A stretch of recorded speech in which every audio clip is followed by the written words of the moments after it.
हम परमेश्वर के वचन की ओर चले और बाइबल से मत्ती रचित सुसमाचार उसका 3रा अध्याय और 13 से 17 पद। मत्ती 3:13 से 17। उस समय यीशु गलील से यरदन के किनारे पर यूहन्ना के पास उससे बपतिस्मा लेने आया, परंतु यूहन्ना यह कहकर उसे रोकने लगा कि मुझे तेरे हाथ से बपतिस्मा लेने की आवश्यकता है और तू मेरे पास आया है। यीशु ने उसको यह उत्तर दिया कि अब तो ऐसा ही होने दे, क्योंकि हमें इसी रीति से सब धार्मिकता को पूरा करना उचित है। तब उसने उसकी बात मान ली और यीशु बपतिस्मा लेकर तुरंत पानी में से ऊपर आया और देखो उसके लिए आकाश खुल गया और उसने परमेश्वर की आत्मा को कबूतर की नाई उतरते और अपने ऊपर आते देखा। और देखो यह आकाशवाणी हुई कि यह मेरा प्रिय पुत्र है, जिससे मैं अत्यंत प्रसन्न हूँ। परमेश्वर पिता का वचन हमारे लिए बहुत ही आशीषित है और परमेश्वर पिता का वचन सच्चा है और बाइबल में लिखा है यदि तू सच्चाई को जानेगा तो सच्चाई तुझे आज़ाद करेगी। आज एक बार फिर बहुत ध्यान से परमेश्वर के वचन को सुनना ताकि उसको ग्रहण कर सको और आने वाले दिनों में उसके अनुसार चल सको और स्वर्गराज के वारिस बन सको। क्योंकि जिस परमेश्वर को हम मानते हैं उस परमेश्वर ने बहुत साल पहले अब्राहम को चुना था और अब्राहम उस वक्त मूर्ति पूजा में थे और परमेश्वर को नहीं जानते थे, लेकिन परमेश्वर ने अब्राहम को चुना। और जब परमेश्वर ने अब्राहम को चुना तब अब्राहम 75 साल के थे और अब्राहम जो थे उनकी एक भी औलाद नहीं थी और अब्राहम इसी बात से दुखी थे, परेशान थे और पैसा था, जमीन थी, जायदाद, सब कुछ था, सुख था, शांति थी, लेकिन उसका इस्तेमाल करने वाला जो बच्चा होना चाहिए, जो औलाद होनी चाहिए, वो उनके जीवन में नहीं थी। और परमेश्वर ने अब्राहम को दर्शन दिया और परमेश्वर अब्राहम को बोला, अब्राहम मैं तुझे पसंद करता हूँ और मैं तेरे जरिए एक बड़ी प्रजा जो है वो मैं पैदा करवाऊँगा, एक बड़ी प्रजा। और परमेश्वर ने अब्राहम को बोला कि तेरे जरिए एक प्रजा जो है वो अस्तित्व में आएगी। और परमेश्वर का वचन बाइबल में ऐसा लिखा है, हम पढ़ते हैं उत्पत्ति का पुस्तक उसका 15 अध्याय, उत्पत्ति 15 और उसका 4था पद। तब यहोवा का यह वचन उसके पास पहुंचा कि यह तेरा वारिस न होगा, तेरा जो निज पुत्र होगा वही तेरा वारिस होगा। हाँ, परमेश्वर ने अब्राहम से बात की तो अब्राहम बोलते, परमेश्वर मेरे पास तो औलाद है नहीं और मेरे घर में जो पैदा हुआ है मेरा नौकर, बोले वो मेरा वारिस बनेगा, मैं तो सब कुछ उसके नाम कर दूंगा और तो कोई है ही नहीं। और तब परमेश्वर ने बोला कि नहीं, वो तेरा नौकर है, वो तेरा वारिस नहीं बनेगा, लेकिन जो तेरे पेट का होगा, मतलब जो तेरे खुद का संतान होगा, जो तेरे खुद का बेटा होगा, जो तेरे खुद का पुत्र होगा, वही तेरा वारिस होगा। अब इस वचन को ध्यान समझना कि परमेश्वर ने अब्राहम को आशीष दी कि अब्राहम तेरे पेट से जो औलाद होगी वो तेरा वारिस होगा।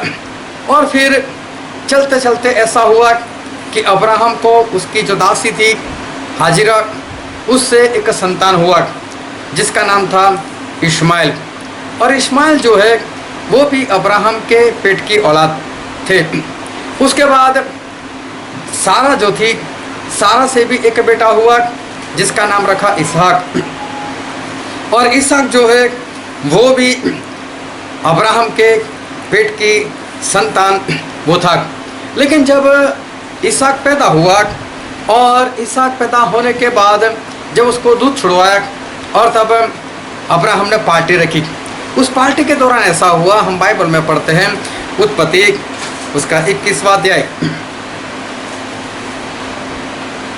और हम पढ़ते 9वें पद से लेकर 12वें पद तक।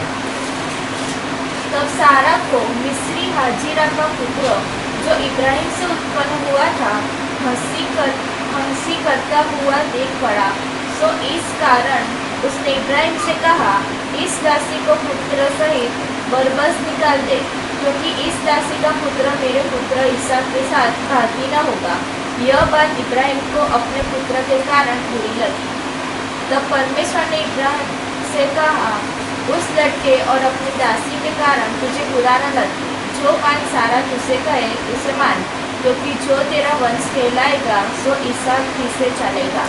हाँ, अभी देखो, जिस दिन इसहाक का दूध छुड़वाया था और घर में पार्टी थी, तब ऐसा हुआ कि ये जो इस्माइल था वो उस वक्त अंदाजे से वो 15-16 साल का था, कुछ समझदार था। उसकी माँ थी और ये दोनों आपस में हंसी कर रहे थे।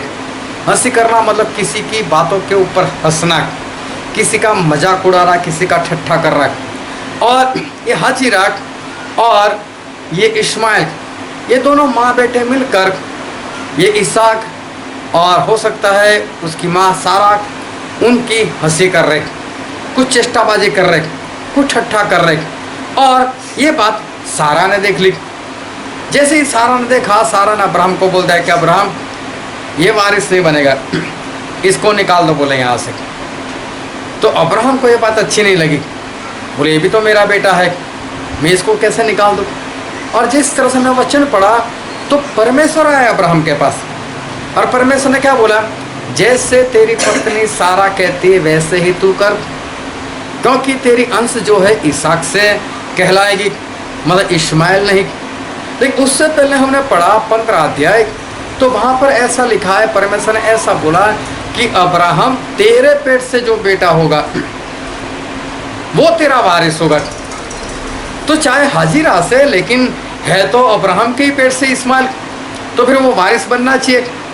क्योंकि सारा चाहे कुछ भी कहे, लेकिन परमेश्वर कहे, ये बात कुछ अजीब सी है। क्योंकि परमेश्वर ने पहले से कहा था, तेरे पेट से जो निकलेगा तेरी संतान वो तेरा वारिस होगा। तो चाहे हाजिरा से हो, चाहे सारा से इसहाक हो, लेकिन दोनों बेटे हैं वो तो अब्राहम के ही पेट के हैं। तो अब्राहम के पेट से जो बेटा निकला इस्माइल, वो तो वारिस होना चाहिए। लेकिन परमेश्वर खुद कहते नहीं, इस्माइल वारिस नहीं बनेगा।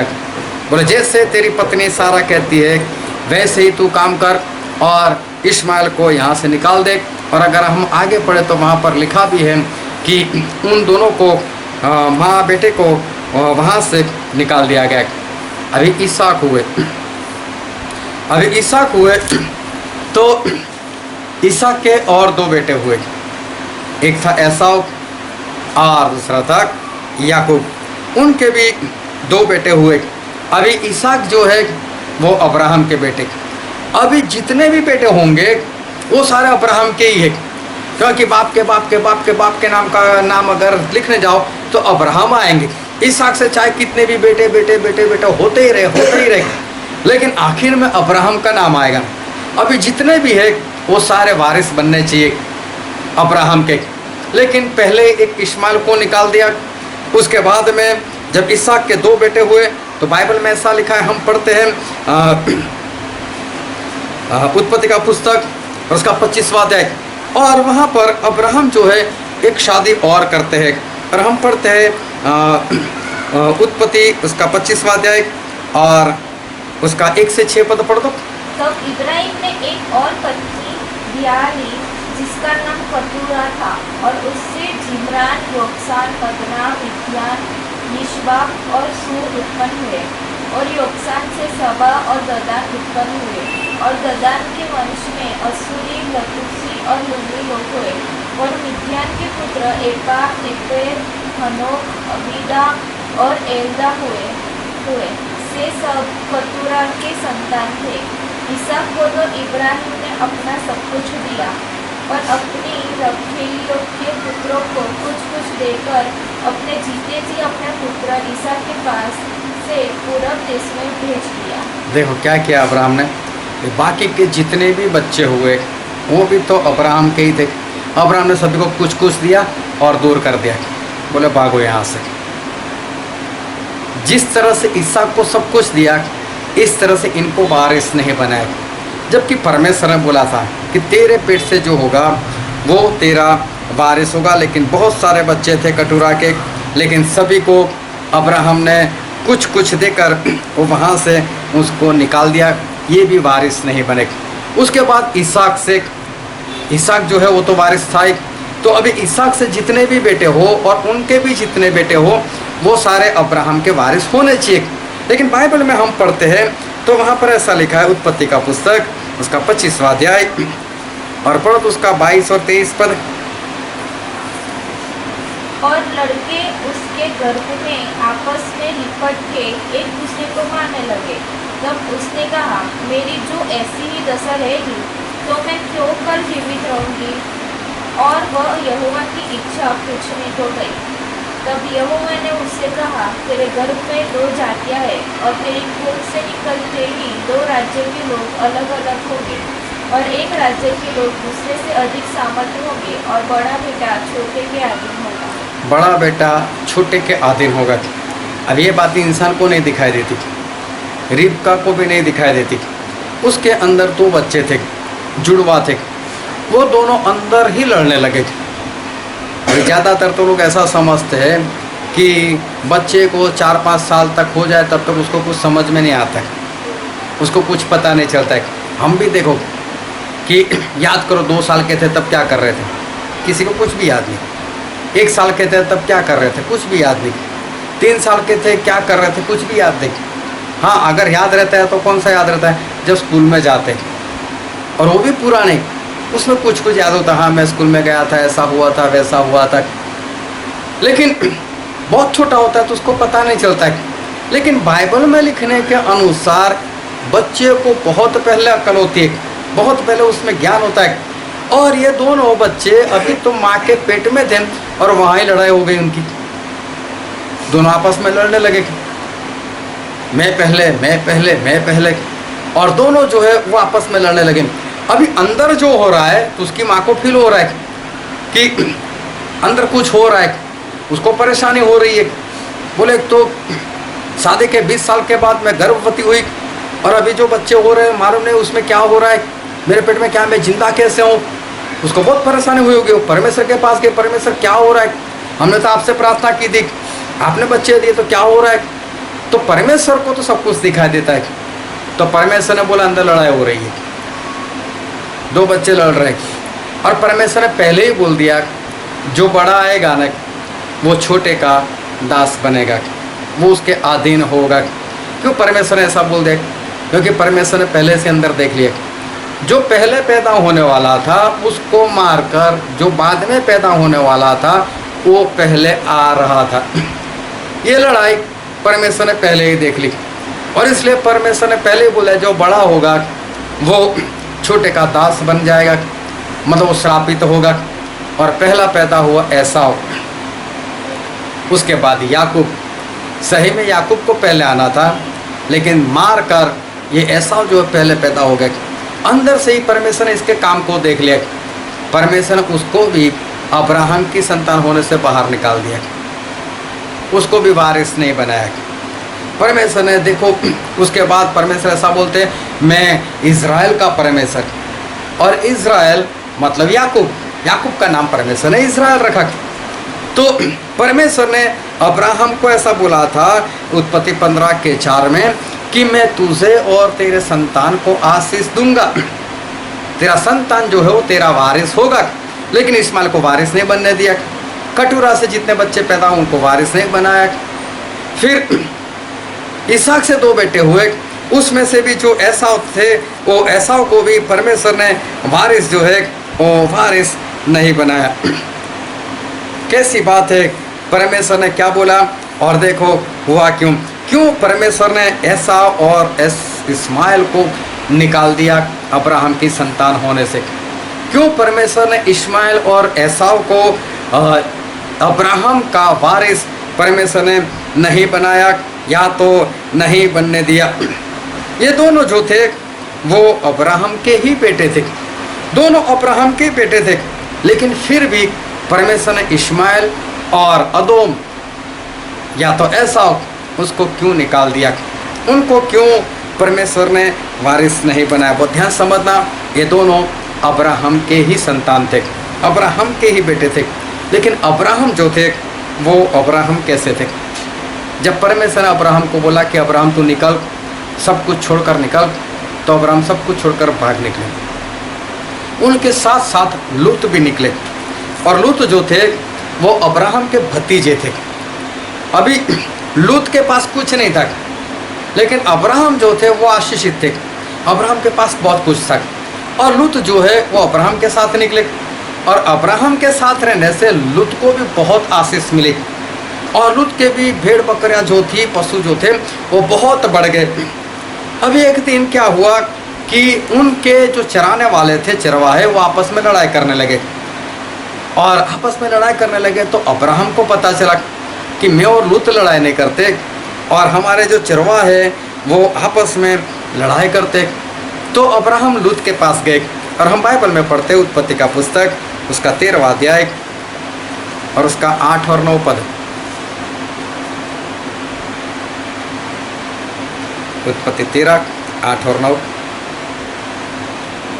तब अब्राम लूत से कहने लगा, मेरे और तेरे बीच और मेरे और तेरे चरवाहों के बीच में झगड़ा न होने पाए, क्योंकि हम लोग भाई बंधु हैं। क्या सारा देश तेरे सामने नहीं? सो मुझसे अलग हो। यदि तू बाईं ओर जाए तो मैं दाहिनी ओर जाऊंगा, और यदि तू दाहिनी ओर जाए तो मैं बाईं ओर जाऊंगा। देखो, अब्राहम आए लूत के पास, और लूत को क्या बोले कि लूत हमारी वजह से ये हमारे चरवाहे लड़ते, बोले ऐसा नहीं होना चाहिए, हम तो भाई हैं। अभी देखो, अब्राहम की जगह कोई और होता तो क्या बोला, हे लूत, तेरे पास जो भी नहीं मेरे कारण है, और आज तेरे चरवाहे मेरे चरवाहे को मार रहे, मेरे चरवाहे के साथ लड़ाई कर रहे, सब कुछ ले लूँगा, निकाल दूंगा यहाँ से। अगर अब्राहम की जगह पर कोई और होता तो मुझे लगता है इस तरह से बात करता, लेकिन अब्राहम ने इस तरह से बात नहीं की। अब्राहम ने तो बहुत शांति से बात की, लूत ऐसा नहीं होना चाहिए, हम तो भाई है, और चॉइस उसको दी। और अब्राहम वो लूत से कह रहे कि देख, अगर तू बाईं ओर जाएगा तो मैं दाहिनी ओर जाऊंगा, तू दाहिनी ओर जाएगा तो मैं बाईं ओर जाऊंगा, चारों ओर देख ले, तुझे कौन सी जगह पसंद है। अगर दूसरा को होता तो बोलता है चल निकल यहाँ से, उसको निकाल देता है। लेकिन इस बात से पता चलता है कि अब्राहम जो है उनके अंदर बहुत बड़ी नम्रता थी, इनके अंदर नम्रता थी, लेकिन वो नम्रता इश्माएल के अंदर नहीं थी, वो नम्रता एसाव के अंदर भी नहीं थी। ये दोनों के अंदर नम्रता आनी चाहिए थी, क्योंकि अब्राहम नम्र है और ये दोनों उनके बेटे हैं। बाप जैसा होता है वैसा बेटा भी होना ही चाहिए, लेकिन अगर बेटा वैसा नहीं बनता है तो इसका मतलब ये है कि बेटा वो सही नहीं है। ना इश्माएल में नम्रता है, ना एसाव में नम्रता है। यहाँ पर हमारे भारत में एक कार मिलती है, कार की कंपनी का नाम है फोर्ड, FORD, फोर्ड। और फोर्ड कंपनी का जो ओरिजिनल मालिक है, जिसने फोर्ड कंपनी बनाई थी, जिसने फोर्ड कार को निकाला था, उनका नाम था हेनरी। ये उनकी सरनेम है, हेनरी फोर्ड। अपने नाम से उन्होंने कार निकाली। वो एक गरीब किसान थे, उसके बेटे थे। एक बार उनको कहीं पर जाना हुआ, किसी जगह पर, किसी शहर में, और वहाँ पर वो गए। और जब वो वहाँ पर गए तो वहाँ पर कोई ऐसी ऑफिस है जो हमारा कोई भी सवाल है उस सवाल को वो जवाब देते। मतलब अगर हम शहर में नए हैं तो हमें अगर होटल चाहिए तो वो बता देंगे, हमें कहीं पर घूमने जाना है तो वो बता देंगे कहाँ पर घूमने जाना है, कब जा सकते हो, वो सारी इन्फॉर्मेशन वहाँ से मिलती है। ये हेनरी फोर्ड साहब वहाँ पर गए और उन्होंने बताया कि शहर में सबसे सस्ता होटल कौन सा है। बोला मुझसे वहाँ ठहरना है। तो वो पहचान गए, तो हेनरी फोर्ड है। बोला आप तो हेनरी फोर्ड हो? बोला हाँ मैं वही हूँ। बोला आपके बच्चे भी हमारे पास आते, वो तो आकर ऐसा बोलते हैं कि इस शहर में सबसे महंगी होटल कौन सी है, और वो लोग वहाँ पर ठहरते। और आप उनके बाप और आप बोलते हो सबसे सस्ता होटल। बोले उनका बाप जो है ना वो करोड़पति है, लेकिन मेरे बाप तो एक गरीब किसान है। बोले कितनी नम्रता, इतनी नम्रता उसमें। नम्रता जो है वो इंसान के अंदर होनी चाहिए, ना इस्माइल के अंदर है, ना ये एसाव जो है एसाव के अंदर भी वो नम्रता जो है वो नहीं थी। नम्रता नहीं होने के कारण, उनके बाप अब्राहम के गुण इन दोनों बेटों के अंदर नहीं आने के कारण उनको वारिस होने से हटा दिया गया।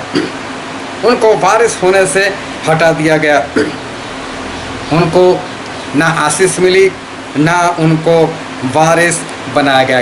लेकिन बहुत ध्यान समझना, बाइबल जो है वो आत्मिक बातें करते। बाइबल जैसे लिखा है वैसा तो है ही है, लेकिन साथ में बाइबल जो है उसमें आत्मिक बातें लिखी है। ऐसा नहीं है कि इस्माइल को कुछ नहीं मिला, ऐसा नहीं कि इस्माइल जो है वो श्रापित हो गए। लेकिन बाइबल में हम पढ़ते तो ऐसा लिखा है, उत्पत्ति का पुस्तक उसका 21वां अध्याय और उसका 13वां पद।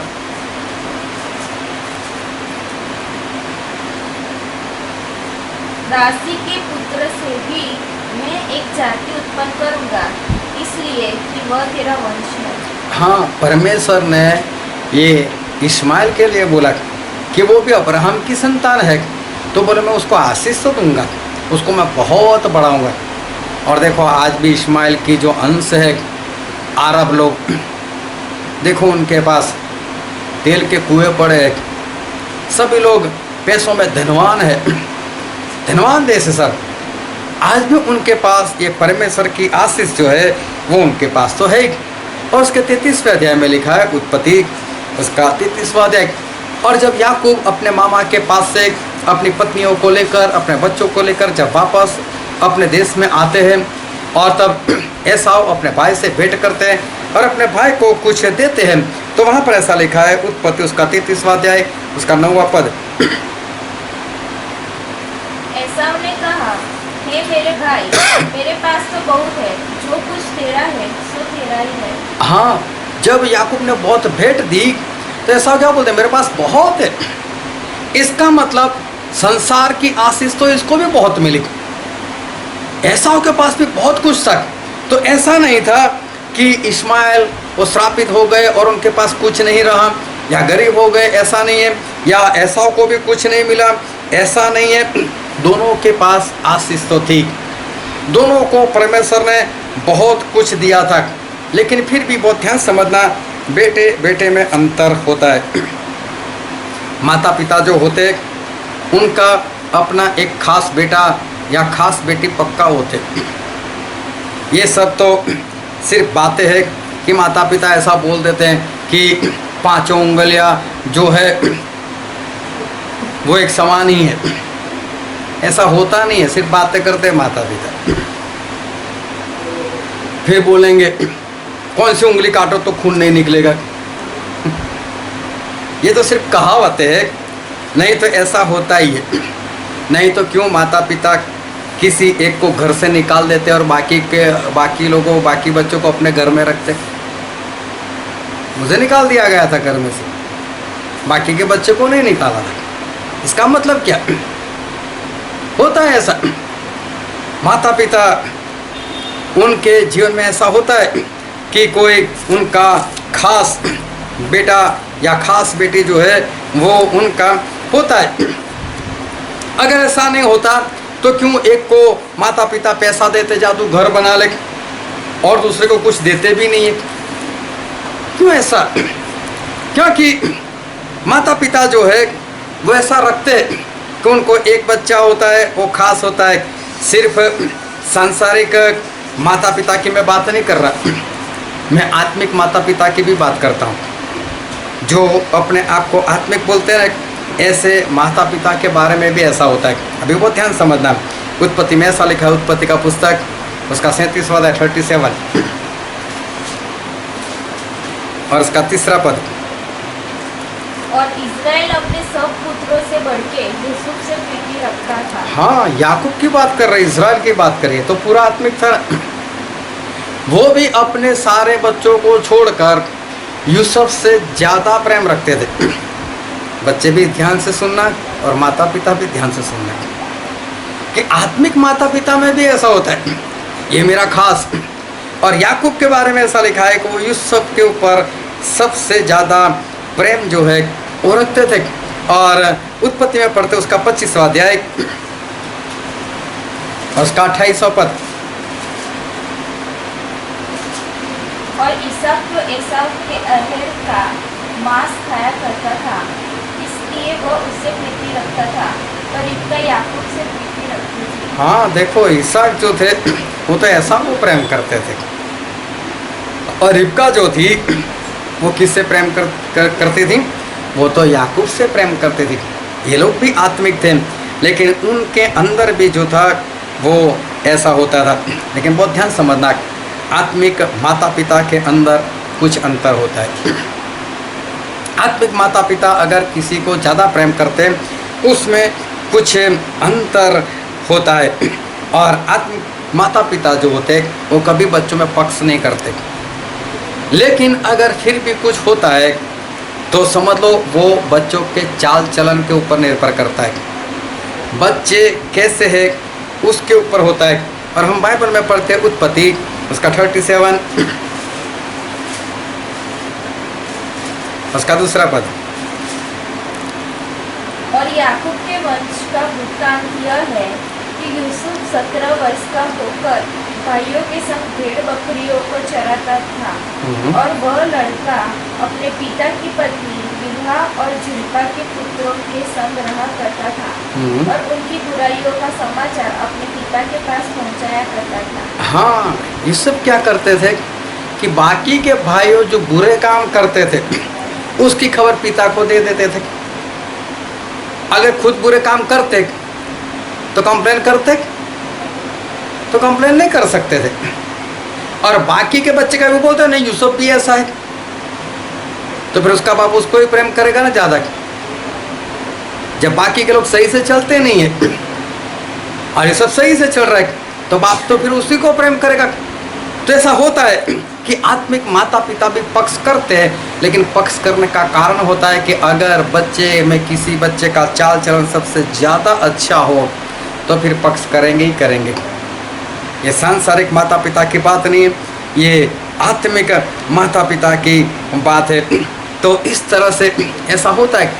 क्यों इसहाक जो थे वो एसाव से ज़्यादा प्रेम करते थे? क्योंकि वहाँ पर ऐसा लिखा है कि वो उसका मांस खाया करते थे, और जो रिबका थी वो याकूब से ज़्यादा प्रेम करते थे। लेकिन सही बात ये नहीं थी। मांस खाता था वो बात सही है, लेकिन एसाव जो था ना उसका चाल चलन सही नहीं था। और एसाव तो ऐसा था ना कि अपने बाप का भी मर्डर कर दे, वो तो ऐसा था उसका चाल चलन। और इसलिए जो रिबका जो थी वो तो याकूब से प्रेम करती थी। अगर इसहाक अगर एसाव से प्रेम ना रखे, अगर एसाव के साथ अच्छे से ना रहे, तो ये एसाव दोनों का मर्डर कर सके, ऐसा था। अगर बाइबल पढ़ो तो देखो वहाँ पर लिखा ही है कि उसने सोचा था कि मैं याकूब को तो मार ही दूंगा। तो एसाव से माता पिता भी डरते थे। लेकिन बाइबल में ऐसा लिखा है, हम पढ़ते इब्रानी उसका 11वां अध्याय, इब्रानी उसका 11वां अध्याय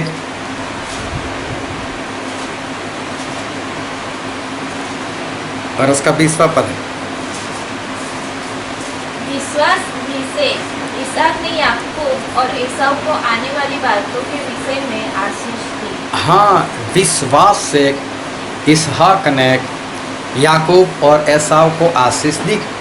और हम जानते हैं कि एसाव को आशीष नहीं मिली थी, लेकिन आशीष मिली थी याकूब को। इसका मतलब यहाँ पता चलता है कि जो इसहाक थे वो भी किससे प्रेम करते थे? याकूब से ही प्रेम करते थे। अगर एसाव से प्रेम करते होते तो एसाव को आशीष ना देते, लेकिन वो याकूब से प्रेम करते। पूरे विश्वास से उन्होंने याकूब को आशीष दी थी। अगर बेटे का चाल चलन अच्छा हो और दूसरे बेटे का चाल चलन सही ना हो तो फिर माता पिता पक्ष करेंगे, फिर माता पिता जो है वो उसकी तरफदारी करेंगे। एक पिताजी थे, लेकिन शरीर में बहुत मोटे थे। अभी घर के अंदर थे, अभी शरीर भारी होने के कारण बाहर आना जाना बंद हो गया था। उसमें शरीर और बढ़ गया, अभी इतना बढ़ गया कि अभी तो चाहकर भी बाहर नहीं निकल सकते। जो उनका दरवाज़ा था, दरवाजे से भी मोटे हो गए। अभी बाहर कैसे निकले? अभी उनके बेटे आपस में बात कर रहे थे। एक वो पूछ रहा है दूसरे को, बाप मर जाएगा तो क्या करेंगे? बोलो कोई नहीं, इतने मोटे को कौन बाहर निकालेंगे? वहीं पर गड्ढा कर खोद कर गाड़ देंगे बोले। दूसरा बोलता है नहीं ऐसा नहीं करना है, उसको जला देंगे बोले, घर में ही जला देंगे उसको। तीसरा बोलता है नहीं ऐसा नहीं करना, घर को नहीं बिगाड़ना है, बोला हम उसको काट के छोटे छोटे टुकड़े कर बाहर निकाल देंगे, फिर जाके दफन कर देंगे। अभी ऐसे बच्चे हो तो कौन सा बाप उसको प्रेम करे? ऐसी बातें जीते जी करते हो तो कौन सा बाप जो है वो उसको प्रेम करे? माता पिता तब प्रेम करते हैं जब बच्चा जो है उसका चाल चलन अच्छा हो। याकूब जो थे वो यूसुफ से प्रेम करते थे। यूसुफ जो थे वो उनके प्रिय थे, और यूसुफ उनके प्रिय थे उसका कारण ये था कि यूसुफ का चाल चलन। अभी वो ध्यान समझना, जब प्रभु यीशु इस धरती पर आए तो उनका जन्म ही पवित्र आत्मा से हुआ था। प्रभु यीशु का जन्म वो पवित्र आत्मा से ही हुआ था, पवित्र आत्मा से ही वो बड़े हुए। पवित्र आत्मा लगातार प्रभु यीशु के अंदर रहते थे। लेकिन जब वो 30 साल के हुए तब वो यूहन्ना के पास गए, जो वचन आज हमने पढ़ा था मत्ती 3 और 13 से लेकर 17 पद। तो जब प्रभु यीशु वहाँ पर गए तो यूहन्ना जो थे वो देखने जाओ तो प्रभु यीशु के सांसारिक जो माता पिता थे तो उनके मौसी के बेटे लगते थे, एलिसाबेथ के, एलिशिबा। अभी ये प्रभु यीशु जो है वो देखने में जाओ, आयु के हिसाब से देखने जाओ तो यूहन्ना से 6 महीने छोटे हैं, लेकिन काम में देखने जाओ तो यूहन्ना से बड़े हैं। अभी क्या हुआ कि प्रभु यीशु जो है वो बपतिस्मा लेने के लिए यूहन्ना के पास गए। जब यूहन्ना के पास गए तो यूहन्ना ने पहचान लिया, ये तो मेरा भाई नहीं, ये तो मेरा स्वामी है, ये तो हमारे मसीहा, ये तो हमारा उद्धार करता है। और हर रोज वो प्रचार यही कर रहे थे, मेरे पीछे का आने वाला जो मेरे से आगे है, मैं तो उनका रास्ता तैयार करने के लिए आया हूँ। वो मसीह है, वो क्रिस्तोस है वो। और क्या हुआ, प्रभु यीशु वहाँ पर आए। यूहन्ना बोलते हैं ये क्या कर रहे हो आप? बोले मुझे आपसे बपतिस्मा लेना चाहिए और आप मेरे से बपतिस्मा लेने के लिए आए। तो प्रभु यीशु ने उसका ऐसा नहीं बोला, नहीं नहीं नहीं यार अभी तू बड़ा है, तू बड़ा है, ऐसा नहीं बोला। प्रभु यीशु ने क्या बोला, तेरी बात सही है, लेकिन हमें सारी धार्मिकता इस तरह से पूरी करनी है। तो धार्मिकता को पूरा करना तो तेरा काम कर, अभी तू दे दे मुझे बपतिस्मा। तो फिर क्या हुआ, यूहन्ना ने बपतिस्मा प्रभु यीशु को दिया। और जब प्रभु यीशु को बपतिस्मा दिया तो उसके बाद में उसका 17 पद पढ़ो तो, और देखो यह आकाशवाणी हुई, हाँ एक आकाशवाणी हुई कि यह मेरा प्रिय पुत्र है, यह मेरा प्रिय पुत्र है, जिससे मैं अत्यंत प्रसन्न हूँ, जिससे मैं अत्यंत प्रसन्न हूँ। यह आकाशवाणी किसने की होगी? पिता परमेश्वर ने की होगी। पिता परमेश्वर आसमान से बोले ये मेरा प्रिय पुत्र है। तो 30 साल तक प्रिय पुत्र नहीं थे, 30 साल में कभी भी आकाशवाणी नहीं। 12 साल के जब चर्च में थे और प्रभु से लोगों के साथ प्रश्न कर रहे थे, सवाल जवाब कर रहे थे, उनको इतना ज्ञान था, सभी लोग भी परेशान हो गए, इतना ज्ञान इसके पास, तब भी आकाशवाणी नहीं हुई थी कि ये मेरा प्रिय पुत्र है। जब चरवाहे उस चरनी में प्रभु यीशु को देखने के लिए गए तभी भी आकाशवाणी नहीं हुई कि ये मेरा प्रिय पुत्र है। जब मागी लोग देखने के लिए गए तभी भी ये आकाशवाणी नहीं हुई। ये आकाशवाणी अभी ही क्यों हुई कि ये मेरा प्रिय पुत्र है? क्यों अभी तक ये प्रिय पुत्र नहीं थे? ये आकाशवाणी अभी क्यों हुई? अभी इसलिए हुई कि इस जगह पर ये पहली ऐसी घटना हो रही है, क्योंकि 30 साल तक प्रभु यीशु अपने माता पिता, जो सांसारिक माता पिता थे, उनके अधीनता में रहे। लेकिन ये पहली बार वो बाहर आए और सबके सामने एक नम्रता का उदाहरण उन्होंने पूरा किया। जो उनसे छोटे थे, यूहन्ना, वो तो इंसान ही थे, लेकिन प्रभु से संपूर्ण पवित्र थे। फिर भी यूहन्ना के पास गए और यूहन्ना को बोला कि यूहन्ना तू मुझे बपतिस्मा दे। ये प्रभु यीशु की नम्रता जब सभी लोगों के सामने आई तब पहली बार आकाश से ये वाणी हुई परमेश्वर बोले कि ये मेरा प्रिय पुत्र है। अभी तक ये आकाशवाणी नहीं हुई थी। पवित्र आत्मा तो परमेश्वर के अंदर, प्रभु यीशु के अंदर पहले से ही थे, पवित्र आत्मा से ही पैदा हुए थे। पवित्र आत्मा उतारे गए इसलिए नहीं बोले कि ये मेरा प्रिय पुत्र है, वो तो पहले से थे। लेकिन जब नम्रता दिखाई दी तब आसमान से ये वाणी हुई कि यह मेरा प्रिय पुत्र है। पुत्र बहुत हो सकते हैं, लेकिन प्रिय पुत्र शायद ही कोई हो सकता है। पुत्र तो बहुत सारे हो सकते हैं, लेकिन प्रिय पुत्र शायद ही कोई होता है। और प्रिय पुत्र होने के लिए कुछ करना पड़ता है। ऐसे ही प्रिय पुत्र को कोई बन नहीं जाता। प्रिय पुत्र बनने के लिए कुछ करना पड़ता है। एक बार एक पिताजी थे, उनके 4 बेटे थे, और 4 बेटे को उन्होंने गेहूं के दाने दिए 50-50। बोले अपने पास रखना है इसको, मैं कभी भी आपके पास मांगूंगा। बच्चों ने रख दिए। अभी जो सबसे बड़ा था वो सोच रहा है 50 दाने, पर उसमें क्या है, जब भी पिताजी मांगेंगे 50 क्या 100 दे देंगे। घर में होते ही है, गेहूँ तो होती है, निकाल कर दे देंगे बोरी से निकाल कर। तो उसने तो वो जो 50 दाने थे बाकी गेहूं में डाल दिए। जो दूसरा बेटा था वो सोच रहा है ये तो मेरे पिताजी है, इनके पास इतने पैसे हैं, खुद का खेत है, ये कौन सा ये 50 गेहूं के दाने क्या वापस मांगने वाला, छोड़ो, ऐसे ही गवा दिए। तीसरा भी सोच रहा है कि पापा तो फेंकू है, बस इनको क्या है, क्या करना है 50 दाने, क्या करना है उनको, छोड़ो। उन्होंने भी ऐसे ही फेंक दी। छोटा बच्चा था, उसने क्या किया, जब वो अपने खेत में खेती कर रहा था तो 50 दाने उसने अलग से एक टुकड़े के अंदर उसने उसको बीज दिए। अभी उसमें से जो फसल आई, दूसरे साल वो जितनी भी फसल आई पूरे बड़े खेत में लगा दिए। तीसरे साल और भी ज़्यादा। अभी 3 साल के बाद पिताजी ने अचानक से बच्चे को इकट्ठा किया, बोले 50 दाने। सभी ने अपने अपने ओर से उत्तर दे दिया, मैंने ये किया, मैंने वो किया, ऐसा वैसा। क्या पापा आपको 50 दाने क्या करने, 3 साल हो गए। जब छोटे की बात आई तो बोले पापा मैं आपको नहीं बता सकता, उसके लिए आपको बाहर निकलना पड़ेगा, गोदाम में आना पड़ेगा। और फिर छोटे बच्चे ने देखा, देखो पापा 50 दाने के मैंने कितने दाने बना दिए। प्रिय पुत्र होने के लिए कुछ करना पड़ता है। अभी ऐसा पुत्र हो तो फिर उसका बाप उसको ही प्रिय मानेगा नहीं। बाकी के 3 जो थे वो तो सही नहीं थे, तो फिर उसका बाप उनको कैसे प्रिय मानेगा। प्रिय पुत्र ऐसे ही नहीं बना जाता, पुत्र तो कोई भी बन जाता है, लेकिन प्रिय पुत्र बनने के लिए कुछ न कुछ करना पड़ता है। और परमेश्वर के पुत्र बनने के लिए हमें परमेश्वर के जैसा बनना पड़ता है। अब्राहम की संतान बनने के लिए जिस तरह से अब्राहम में नम्रता थी, वैसे ही नम्रता हमारे अंदर आनी चाहिए।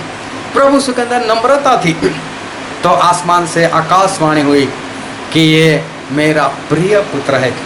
प्रिय पुत्र होने के लिए हमारे अंदर जो होना चाहिए वो तो है नम्रता।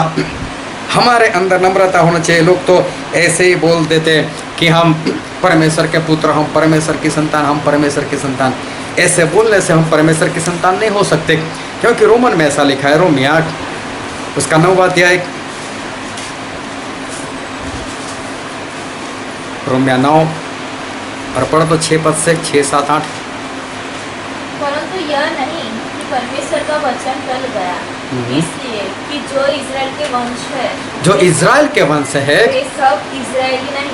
वो सभी इज़राइली नहीं, बहुत स्पष्ट लिखा है जो इज़राइल के वंश है। इसका मतलब ये नहीं कि सभी इज़राइली हो गए, फिर और न इब्राहिम के वंश होने के कारण सब उसकी संतान है। हाँ, इब्राहिम के वंश होने के कारण ये नहीं कि सभी उसके संतान है, फिर परंतु लिखा है कि इसहाक ही से तेरा वंश कहलाएगा। हाँ, पर लिखा है कि इसहाक से तेरा वंश गिनाएगा।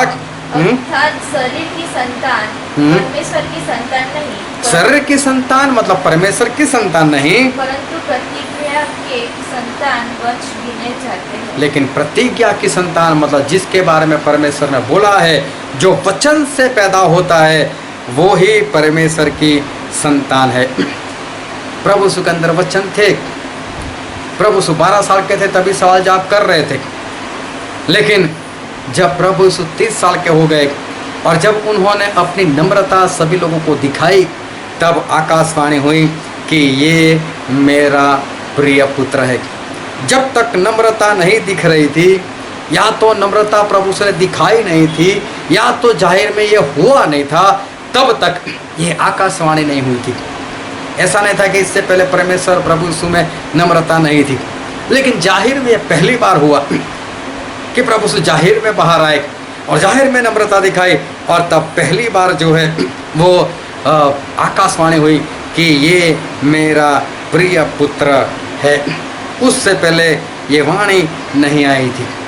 लोग ऐसे ही उजाड़ो पुत्र की बात करते रहते, बोले वो सब कुछ लेकर भाग गया, सब कुछ लेकर भाग गया, लेकिन जब वापस आया तो उसका बाप उसको प्रेम कर रहा था। वो तो अभी गंदा ही था, तो अभी बोले जाकर उसको उसका चुम्मा लिया, बोले उसको नहलाया, पार्टी की, तो बोले हमारा बाप जो है वो हमें बहुत प्रेम करते। लेकिन बहुत ध्यान से समझना, लूका 15 में ये उजाड़ू पुत्र की बात लिखी, उसको घर पर जाकर एक बार फिर ध्यान से पढ़ लेना। क्या उसका पिता उस उजाड़ू पुत्र के पीछे पीछे गया था कभी? क्या कभी उसने उसको ढूंढने के लिए किसी नौकर को भी भेजा था क्या? ना तो उसका बाप कभी पीछे पीछे गया, ना कभी नौकर को पीछे भेजा, ना तो उसके बाप ने कभी उसको ढूंढने का प्रयत्न किया, कभी भी नहीं। चला गया तो चला गया, मरता है तो मरने दो। अगर वो उजाड़ू पुत्र बाहर मर गया होता तो अभी उसका बाप नहीं जाने वाला था, बात खत्म हो गई थी, रिश्ता टूट गया था। उसके बाप ने उसका चुम्मा लिया, उसके बाप ने उसके लिए पार्टी की, लेकिन कब? जब उस बेटे के अंदर नम्रता आई, आके क्या बोला, अब मैं तेरा पुत्र कहलाने के लिए योग्य नहीं, मुझे एक नौकर समझ।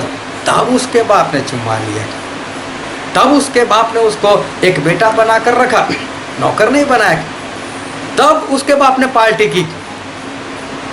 तो ये मत समझो कि बाप हमसे प्रेम करते तो हम कैसे भी है तो चले जाएंगे।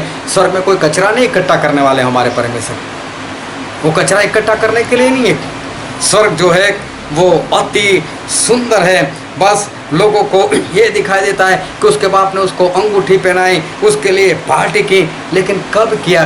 कि जब उस बेटे के अंदर वो नम्रता आई। अगर प्रिय बेटा बनना चाहते हो, अगर परमेश्वर के प्रिय पुत्र बनना चाहते हो, तो नम्रता जो है वो लानी ही पड़ेगी। अब्राहम के पुत्र और परमेश्वर के पुत्र वो तभी है हम कि जब इंसान के अंदर वो नम्रता आएगी। जब तक नम्रता नहीं, ना तो हम अब्राहम की संतान है, ना तो हम परमेश्वर की संतान है। पुत्र तो बहुत सारे होते, वो तो एसाव भी था, पुत्र तो इश्माइल भी था, लेकिन पुत्र बनने से कुछ नहीं होने वाला। अगर वारिस बनना है तो उसके लिए हमें बनना पड़ेगा प्रिय पुत्र। और जब हम प्रिय पुत्र बनते तो परमेश्वर सभी के सामने दिखा भी देते हैं कि ये मेरा प्रिय पुत्र है। एक बार प्रभु यीशु अपने चेलों को लेकर एक पहाड़ के ऊपर चले गए, और हम बाइबल में पढ़ते मत्ती उसका 17 अध्याय, मत्ती रचित सुसमाचार इसका 17 अध्याय, और पढ़ो तो उसका 2 पद।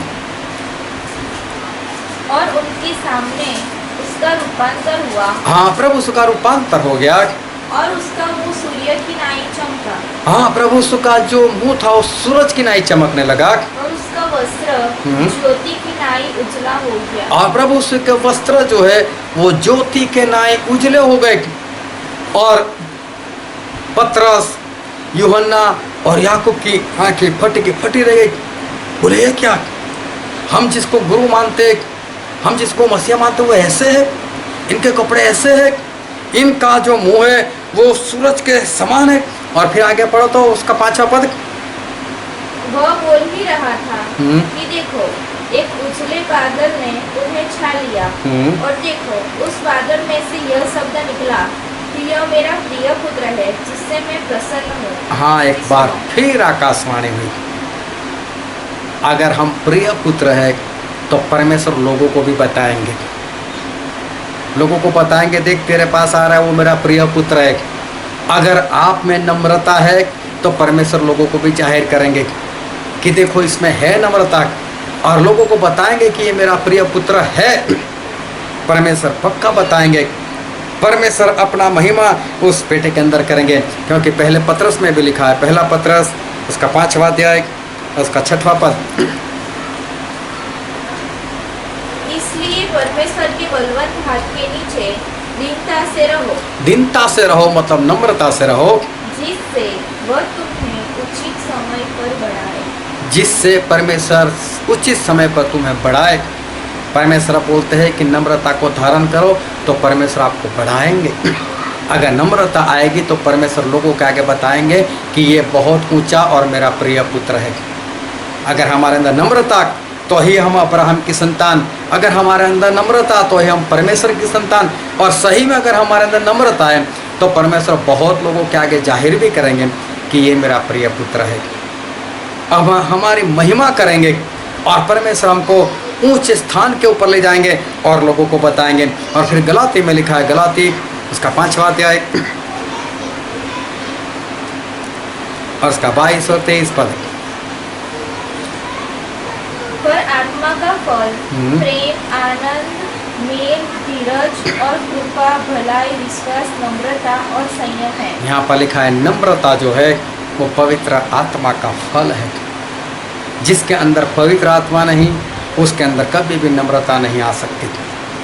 नम्रता का मतलब होता है कि प्रभु यीशु इस धरती पर आए थे लोगों को बचाने के लिए। वही लोग प्रभु यीशु को मार रहे थे, वही लोग प्रभु यीशु के ऊपर थूक रहे थे, तो प्रभु यीशु ने क्या उनको डांटा? क्या प्रभु यीशु ने उनको मारा? प्रभु यीशु ने हंसकर मुंह बंद करते हुए सब कुछ सहन किया। और फिर भी प्रभु यीशु ने उनके लिए ऐसा बोला कि हे मेरे पिता इनको क्षमा करो, ये क्या कर रहे जानते नहीं। जब तक हमारे अंदर ये वाली बात नहीं, समझ लेना नम्रता नहीं। नम्रता नहीं इसका कारण है कि पवित्र आत्मा नहीं। पवित्र आत्मा नहीं मतलब कि हम परमेश्वर की संतान नहीं।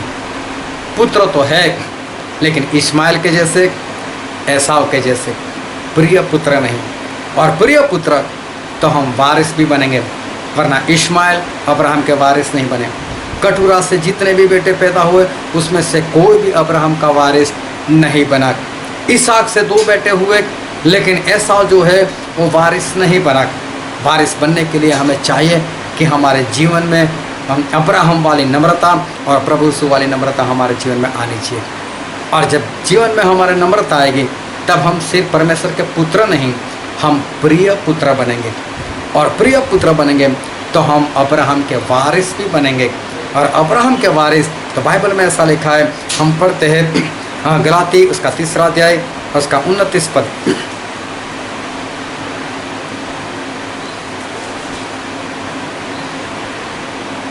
और यदि तुम मसीह में हो तो इब्राहिम के वंश और प्रतिज्ञा के अनुसार वारिस भी हो। हाँ, आज जहाँ पर अब्राहम है मतलब स्वर्ग में, वहाँ पर हम भी जाएंगे अगर नम्रता होगी तो परमेश्वर की आकाशवाणी हुई, ये मेरा प्रिय पुत्र है। लेकिन कब? जब नम्रता दिखाई दी तब। जब लोगों के सामने नम्रता आई तो अगर हमारे अंदर नम्रता आएगी तो परमेश्वर हमारे लिए भी बोलेंगे ये मेरा प्रिय पुत्र है। पुत्र बनने से कोई फायदा नहीं, क्योंकि पुत्र को वारिस नहीं बनाया जाएगा लेकिन प्रिय पुत्र को वारिस बनाया जाएगा। और प्रिय पुत्र मतलब हमारे अंदर नम्रता आनी चाहिए। नम्रता तो परमेश्वर पक्का बोलेंगे ये मेरा प्रिय पुत्र है, और तब हम वारिस भी बनेंगे। हम परमेश्वर के सिर्फ पुत्र ना बने लेकिन हम उनके वारिस बने, प्रिय पुत्र बने। आओ हम हमारे आँखों को बंद करें, हमारे मस्तकों को प्रभु यीशु के आगे झुकाए। जो राजाओं के राजा है, जो प्रभु के प्रभु है, जो कभी नहीं बदलते। मेरे प्रिय, परमेश्वर के पुत्र तो बहुत है लेकिन पुत्र नहीं, हमें प्रिय पुत्र बनना है। 30 साल से पहले जब प्रभु 30 साल के उससे पहले कभी भी आकाशवाणी नहीं हुई थी ये मेरा प्रिय पुत्र है। लेकिन जब उन्होंने अपनी नम्रता को सबके सामने दिखाया तब आकाश से वाणी हुई, ये मेरा प्रिय पुत्र है। और प्रिय पुत्र जब होते हैं तो परमेश्वर उनकी महिमा भी लोगों का आगे करते हैं, लोगों को बता देते हैं हाँ सही में यही मेरा प्रिय पुत्र है। अब्राहम की संतान इस्माइल भी थे। परमेश्वर ने बोला तेरे पेट से जो निकलेगा तेरी संतान वो तेरा वारिस होगा। लेकिन पेट से निकलने के बाद भी इस्माइल जो है वो वारिस नहीं बना, क्योंकि उसमें अब्राहम के गुण नहीं थे। एसाव के अंदर भी अब्राहम के गुण नहीं थे। कटुरा के बेटों के अंदर भी अब्राहम के गुण नहीं थे, तो सभी को निकाल दिया गया, कोई वारिस नहीं बना। अगर हम स्वर्ग के वारिस बनना चाहते हैं, अब्राहम और परमेश्वर के पुत्र बनना चाहते हैं, तो नम्रता लानी चाहिए। अगर नम्रता नहीं आएगी आप में, तब परमेश्वर के पुत्र तो हो लेकिन प्रिय पुत्र नहीं, और प्रिय पुत्र नहीं तो वारिस भी नहीं। नम्रता को धारण करो ताकि प्रिय पुत्र बनो और स्वर्ग राज्य के वारिस बनो। ये वचन समझने के लिए, ग्रहण करने के लिए, उसके अनुसार चलने के लिए प्रभु की कृपा हम सभी पर होना पाए। Thank you Jesus.